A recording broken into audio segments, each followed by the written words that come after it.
Quand je suis tombé sur cet article du Figaro, mon cœur s'est serré. Comment cela est-il possible? Comment un parti notable de notre pays, la France Insoumise, peut-elle voler au secours de cette Antifa qui est visée par une demande d'extradition de la Hongrie pour de sombres actes? Oui, ce monsieur équipé de marteaux et autres ustensiles, eh bien, attaquait, mon Dieu, mais c'est pour la bonne cause, des néo-nazis et autres margoulins dans les rues des capitales européennes. Oui, et pas une fois, pas deux fois. Hein, et il a envoyé à l'hôpital, même certains disent à la morgue, certains individus.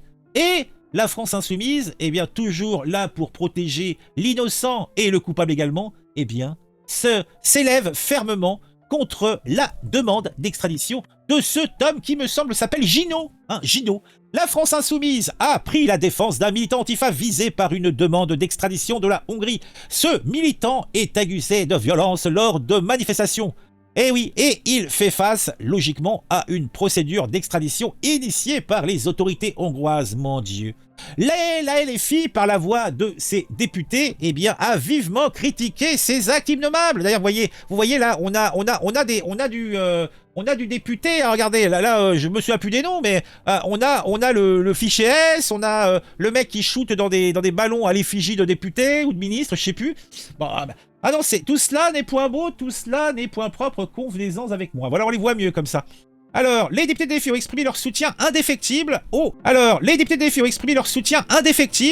militants Antifa, soulignant que cette demande d'extradition est une atteinte aux droits fondamentaux et à la liberté d'expression. Ah oui, donc jouer du marteau debout, c'est peut-être un détail pour vous, mais pour eux, c'est de la liberté d'expression. En fait, la violence est pour eux une façon de s'exprimer. C'est intéressant.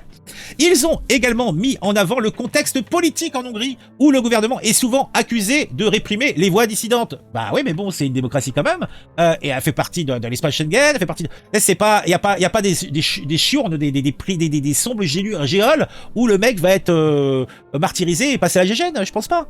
La nouvelle a suscité des réactions des plus mitigées. Certains applaudissent l'engagement de LFI en faveur des droits humains, tandis que d'autres critiquent ce qu'ils perçoivent comme une ingérence dans les affaires judiciaires d'un autre pays, accessoirement. Le débat fait rage sur les réseaux sociaux. Mon Dieu, non mais qu'est-ce qu'il faut pas entendre? Moi j'ai pas plus de news que ça. En fait, ce qui m'a fait sourire, c'est de retrouver ces mecs une fois de plus dans une histoire bordélique, quoi. Parce que bon, en fait, compte alors, libérez Gino.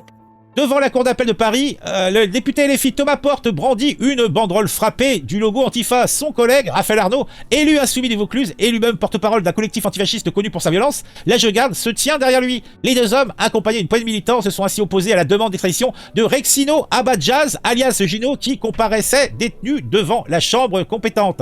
Alors qu'est-ce qu'il a fait, Gino? Alors, rassemblement devant le tribunal pour Gino, militant antifasciste italien. Son crime, s'être mobilisé à Budapest contre une manif néo-nazie en Hongrie. Le gouvernement d'extrême droite d'Orban le menace de 20 ans de prison. La France ne doit pas accepter son extradition et livrer Gino. Alors, on a une note qui a été ajoutée. Attends, on va aller voir directement dans le truc. Hein. Ça sera peut-être plus pertinent. Alors, voyons voir. Alors qu'est-ce que ça nous raconte? Raphaël Arnaud affirme que le crime de ce militant Antifa est de s'être mobilisé contre l'extrême droite. Or, Rexino Abadjaz est accusé d'avoir blessé très gravement plusieurs personnes avec armes. Donc on a le Hongrie. Et deuxième erreur, il risque jusqu'à 16 ans de prison ferme et non plus de 20 ans. 16 ans, c'est déjà pas mal. Hein, sachant qu'en France, avec un bon avocat et même un mauvais, suite à un matraquage en règle, à envoyer quelqu'un dans une petite chaise pour sa vie, tu te prends 12 mois de bracelet électronique. On peut douter de la rigueur de la justice française. Hein. Ce jeune Albanais, je crois qu'il était italien, il est albanais, est visé par un mandat d'arrêt européen émise par la Hongrie pour des faits de participation à une organisation criminelle de coups et blessures graves. Arrêté en France en novembre, il est accusé par la Hongrie d'avoir participé au passage à tabac de militants néo-nazis lors d'une manifestation à Budapest en février 2023, commémorant une bataille qui opposa les forces soviétiques et roumaines à la Wehrmacht en OSS allemand et leurs alliés collaborationnistes hongrois. Pour ces faits, Gino encourt jusqu'à 16 ans de prison en Hongrie. L'action militante d'élu de la France Insoumise devant le tribunal n'est que le dernier épisode en date d'une vague de soutien d'une partie de la gauche française à l'activiste albanais. Pour Raphaël Arnaud, il lui est simplement reproché de s'être mobilisé à Budapest contre une manif néo-nazie. Ouais. En fait, il y a l'interprétation et il y a les faits. Hein. Le mec, pour lui, c'est simplement, il s'est opposé de façon démocratique et non violente. Et ça se traduit par, il a joué du marteau debout contre des vilains néo-nazis. Bah oui, si c'est des néo-nazis, c'est pas des humains, donc il peut les aiguiller. Tu vois, c'est la logique en fait. Le journal de l'Humanité juge lui aussi que le militant risque la prison pour le simple fait d'avoir manifesté contre des néo-nazis. Mais bien sûr, pour Thomas Porte, il s'agit tout bonnement d'une chasse aux militants antifascistes organisée par le président d'extrême droite hongrois Viktor Orban. Oh mon Dieu. Donc on a Thomas Porte Ah, il est avec une petite, elle a l'air mignonne, la petite. Elle est mignonne, elle a pas l'air finade, mais elle a l'air mignonne. Ah, mon Dieu. Mon Dieu. Libérez Gino. Oui, libérez Gino. Oh, Gino. Gino, oh, Gino. Toi qui, la. Bon, y a d'autres informations ou c'est bon?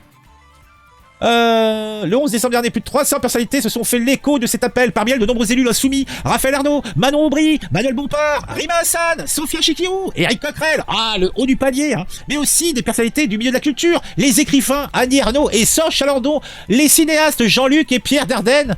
On y trouve également l'avocat Arié Halimi, membre de la Ligue des droits de l'homme. Bah tiens. Et la militante décoloniale, Ouria Boutedja. Bah tiens. Oh là là là là là là. Ah, bah non mais ah bah dis donc, qu'est-ce qu'il faut pas entendre, hein. Qu'on lui coupe la tête. Moi je dis ça, qu'on lui coupe la tête.